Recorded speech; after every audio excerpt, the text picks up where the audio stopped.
Hello दोस्तों, मैं मोहम्मद हफीज़ और आप देख रहे हैं मेरा YouTube channel study with Mohammad Hafeez.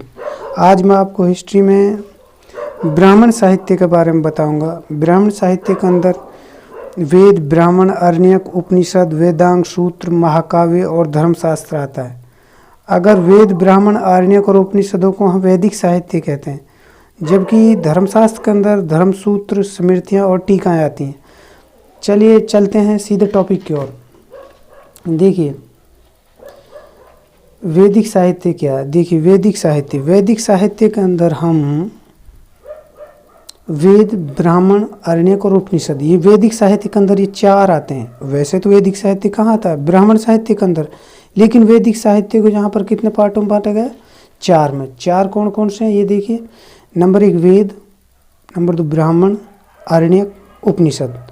अब वेद के बारे में बताता हूँ मैं आपके लिए। वेद क्या है? देखिए वेद जो है, वेद के राइटर का नाम क्या है? ये बोलते हैं कि वेद किसने लिखे? वेद व्यास ने। ठीक। वेदों को औपरुष्य, देव निर्मित और श्रुति यानी सुना हुआ कहा जाता है। ठीक है। उसके बाद वेद शब्द की विद धातु से निकला है। जो वेद शब्द है ये विद धातु से निकला है और इसका अर्थ होता है जानना, और इसका सामान्य अर्थ होता है ज्ञान।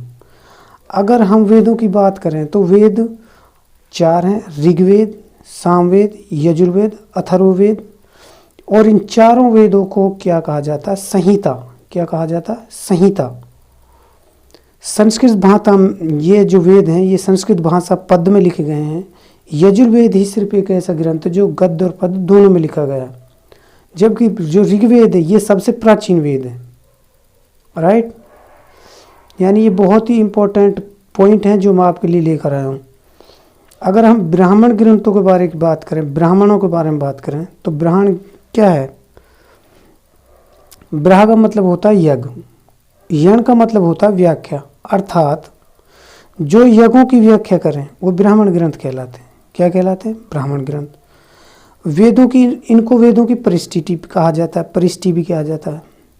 वेदों की परिष्टि भी कहा जाता है। जो वेद हैं यानी जो ब्राह्मण ग्रंथ हैं ये वेदों की व्याख्या गद्य में करते हैं। किस में करते हैं? गद्य में। राइट। इनके अंदर क्या है? ये राजा परीक्षित के बाद व बिंबिसार से पहले की जानकारी मिलती है इनके अंदर। किनके अंदर? ब्राह्मण ग्रंथों के अंदर राजा परीक्षित के बाद और बिंबिसार से पहले की जानकारी मिलती है। ठीक है। और अगर अरण्यकों की बात करें तो अरण्यक क्या है?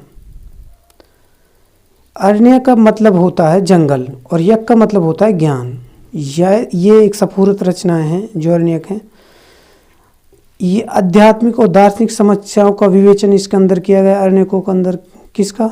आध्यात्मिक जो समस्याएं हैं, दार्शनिक समस्याएं, उनके बारे में बताया गया। रहस्य इनका प्रमुख विषय है, यानी ये रहस्य में है और इनका प्रमुख विषय प्राण विद्या है। क्या है? प्राण विद्या।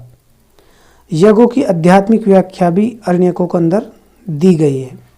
अगर उपनिषदों की बात करें हम, तो उपनिषद का मतलब क्या होता है? उप का मतलब होता है गुरु के पास, और नी का मतलब होता है शिष्य का, और सद का मतलब होता है बैठना।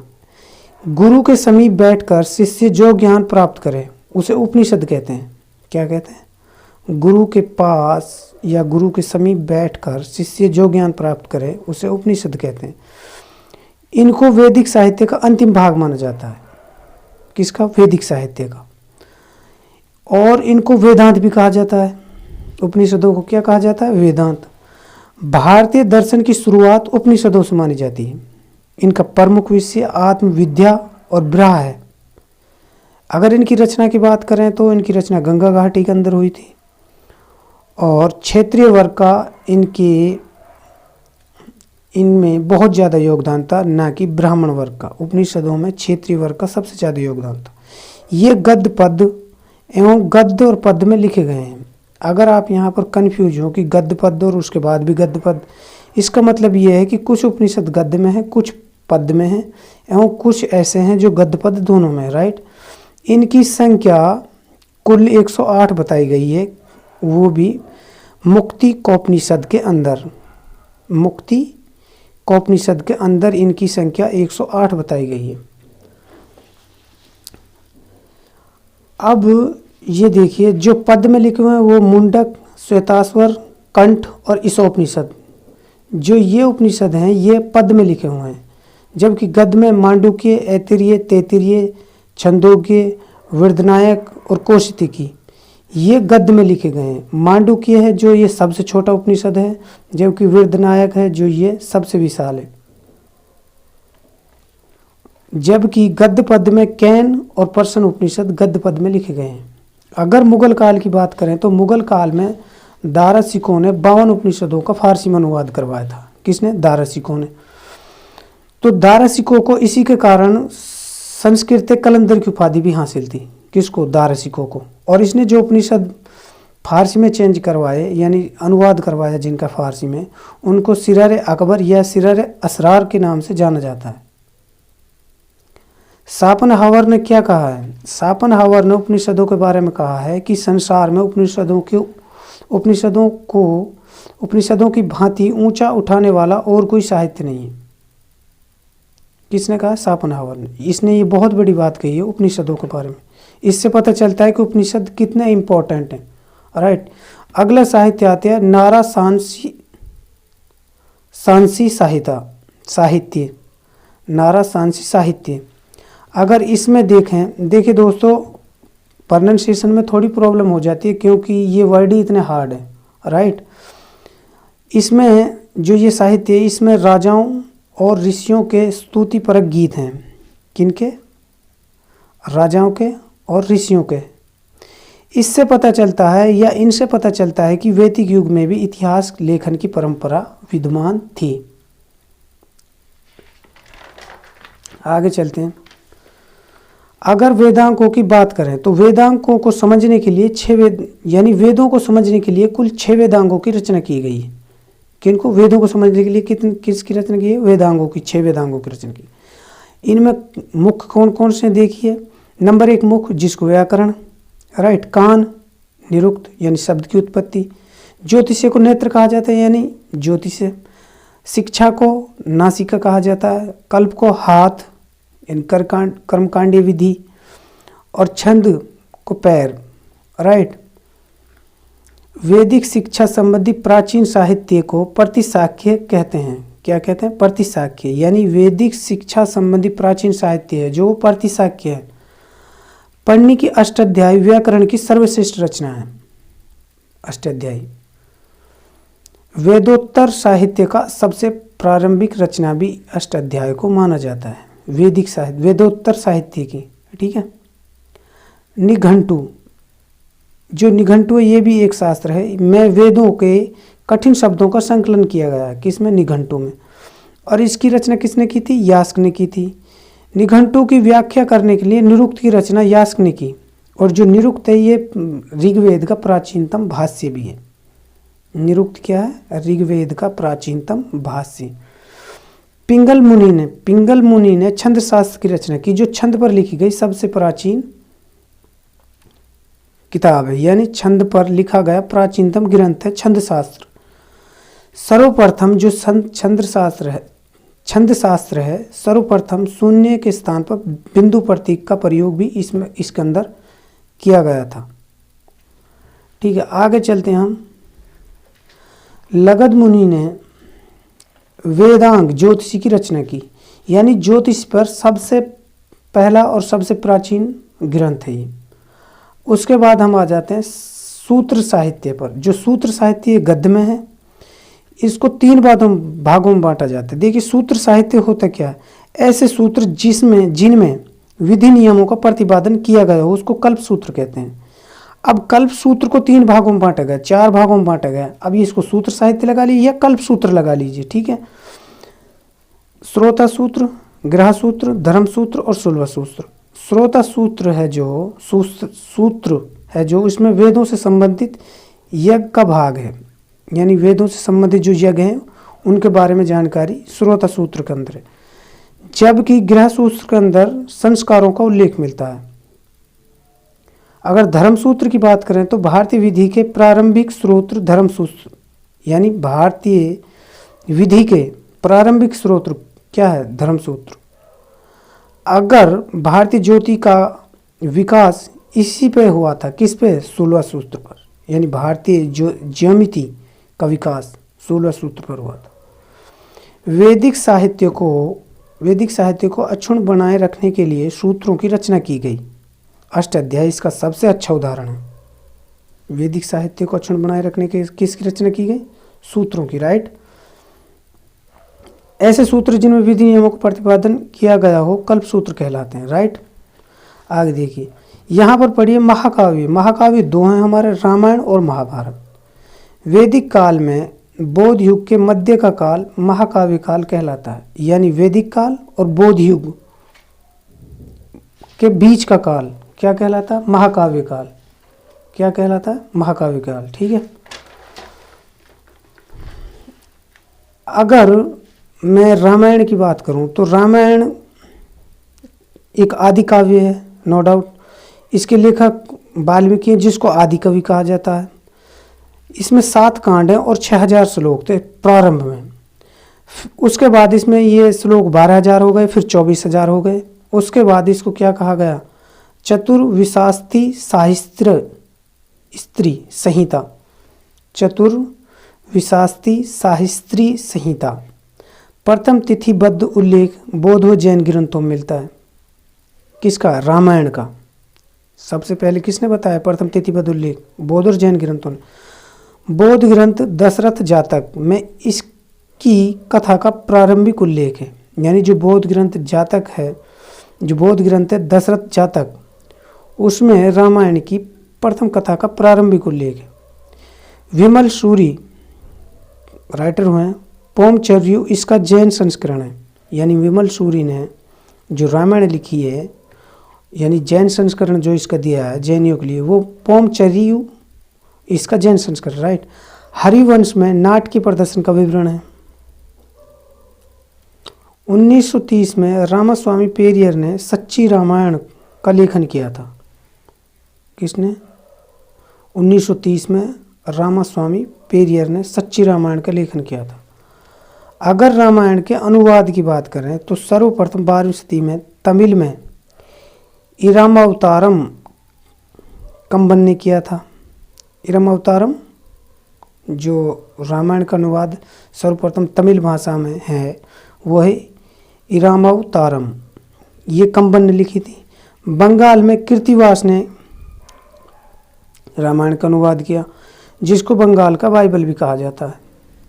अगर मुगल काल की बात करें तो फारसी में अकबर ने, यानी फारसी में अनुवाद हुआ इसका रामायण का, बदायूं ने किया और अकबर के काल में किया। शाहजहां के समय भी इब्न हरन ने इसका अनुवाद किया था। किसमें? फारसी में, ठीक है। अगर बात करें हम महाभारत की, तो महाभारत में क्या है? महाभारत के जो राइटर है वो वेद व्यास हैं और इसका लिपिक भगवान श्री गणेश को माना जाता है। 18 वर्ष, इसमें 18 पर्व हैं और हरिवंश इसका पृष्ठिति है। भगवत गीता इसके भीष्म पर्व का भाग है। क्या? भगवत गीता। अगर शांति पर्व की बात करें तो ये इसका सबसे बड़ा पर्व है। इसमें शांति पर्व के अंदर राजधर्म, राजा, सरकार और राजनीति विज्ञान पर बल दिया गया है। किसमें? शांति पर्व के अंदर।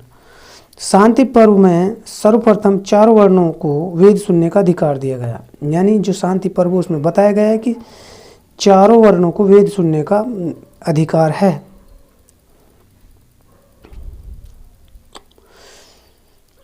छत्तीस सामस्यों की परिषद भीष्म पर्व में 250 जनपदों की सूची मिली है। यानी क्या है, जो भगवत गीता है उसमें 36 सामर्थ्यों की परिषद के बारे में जिक्र है और जो भीष्म पर्व में उसमें 250 जनपदों की सूची दी हुई है। पारजीटर ने क्या कहा? कौरव पांडवों का युद्ध 950 BC में हुआ था और ये 18 दिन चला था। ये पारजीटर कोई अंग्रेज है जिसने कौरव पांड्य युद्ध के बारे में लिखा है कि वो 950 BC में हुआ था और 18 दिन चला था।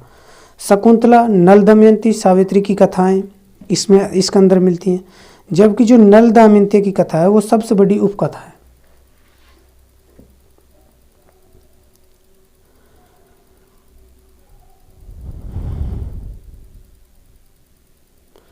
जबकि जो महाभारत का सर्वप्रथम उल्लेख है वो अश्वलायन ग्रह सूत्र में है। राइट। इसका प्राचीनतम नाम जे था। गुप्त काल में 1,00,000 श्लोक होने पर इसका नाम महाभारत पड़ा। इसका एक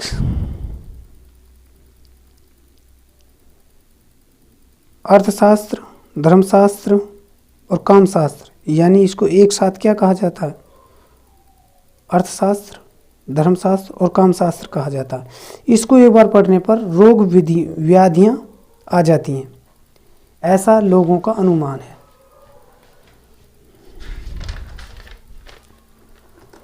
अगर मैं महाभारत के अनुवाद के बारे में बताऊं तो तमिल में पल्लव काल में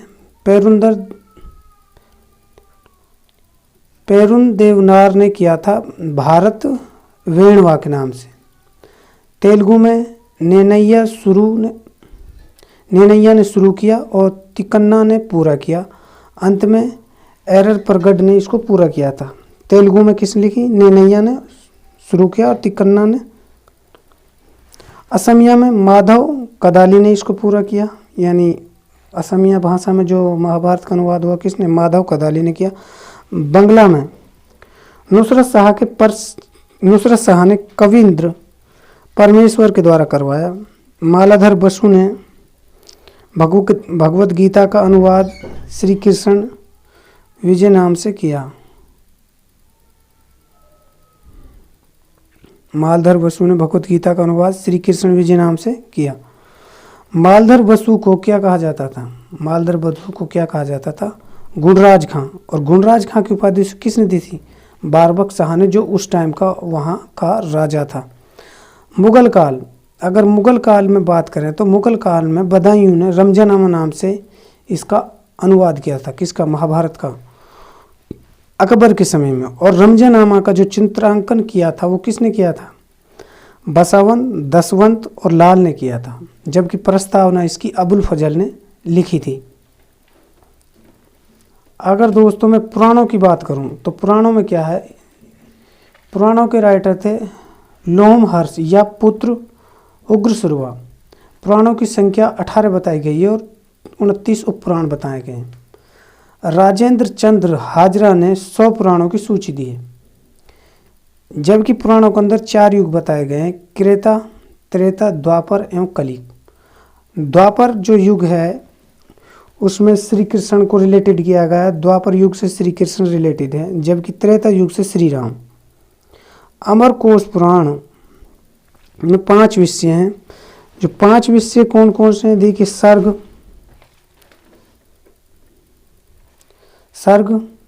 प्रतिसर्ग, वंश, मवंतर, वंशानुचरित्र। जो वंशानुचरित्र है इसमें सूर्यवंशी और चंद्रवंशी राजाओं की वंशवालियाँ दी हुई हैं। वंशवालियाँ 5 पुराणों में हैं। किसमें? 5 पुराणों में: वायु पुराण, मत्स्य पुराण, ब्रह्मांड पुराण, भागवत और विष्णु पुराण में।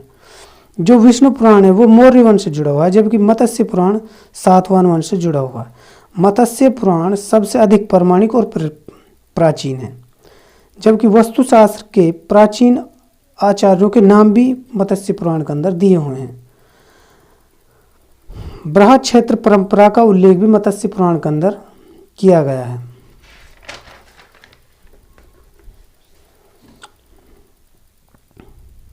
अगर वायु पुराण की बात करें तो वायु पुराण गुप्त वंश से जुड़ा हुआ है। गुप्त वंश के बारे में जानकारी देता, गुप्त वंश के राजाओं के बारे में जानकारी देता।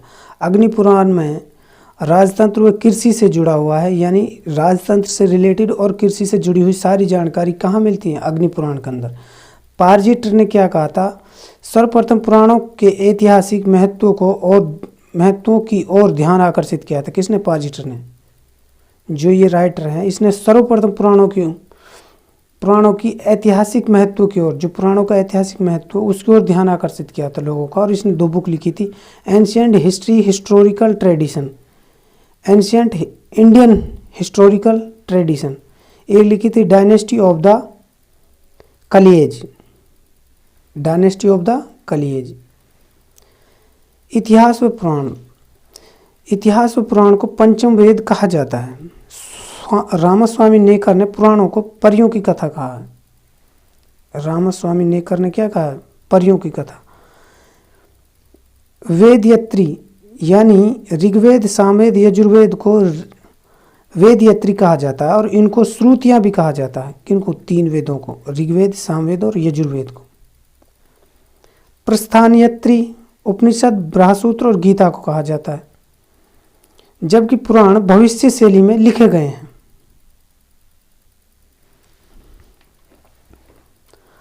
अगर धर्मसूत्रों की बात करें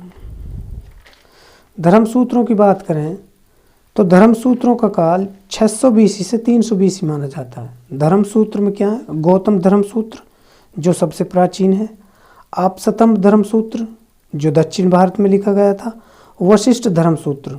राइट। अगर सभी धर्मशास्त्रों की बात करें तो इनकी सबकी रचना उत्तर भारत के अंदर हुई थी, सिर्फ एक आपस्तंभ धर्मसूत्र को छोड़कर जो कि दक्षिण भारत में लिखा गया था। गौतम धर्मसूत्र राजा सभी वर्णों का हो सकता है परंतु ब्राह्मण वंश का नहीं हो सकता। यानी जो गौतम धर्मसूत्र है वो क्या कहता है कि राजा सभी वर्णों का हो सकता है परंतु ब्राह्मण नहीं हो सकता। ये गौतम धर्मसूत्र कहता है। केंद्र में ब्राह्मणों को रखकर आप धर्म की चर्चा की गई है। अपधर्म की चर्चा की गई है। यानी जो गौतम धर्म सूत्र है इसमें ब्राह्मणों को केंद्र में रखा गया और अपधर्म की चर्चा की गई। इसके अंदर करों की लंबी सूची दी गई है गौतम धर्म सूत्र के अंदर। वशिष्ठ धर्म सूत्र में क्या कहा गया है कि स्त्री पुनर्विवाह कर सकती हैं किसी विशेष कंडीशन के अंदर। आपस्तंभ धर्म सूत्र में क्या है कि 10 वर्ष का ब्राह्मण 100 वर्ष से क्षत्रिय से बेटर है। यानी इसके अंदर आपस्तंभ धर्म सूत्र के अंदर ब्राह्मण को महत्व दिया गया। यानी 10 वर्ष का जो ब्राह्मण होता है वो 100 वर्ष के क्षत्रिय से कहीं बेटर होता है। विष्णु धर्म सूत्र के अंदर क्या बताया गया है कि सर्वप्रथम अप्रिय शब्द मिलता है। जो विष्णु धर्म सूत्र है इसके अंदर सर्वप्रथम अस्पृश्य शब्द मिलता है। यानी छुआछूत के बारे में सबसे पहली जानकारी विष्णु धर्म सूत्र के अंदर मिलती है। अगर सूत्र साहित्य की बात करें,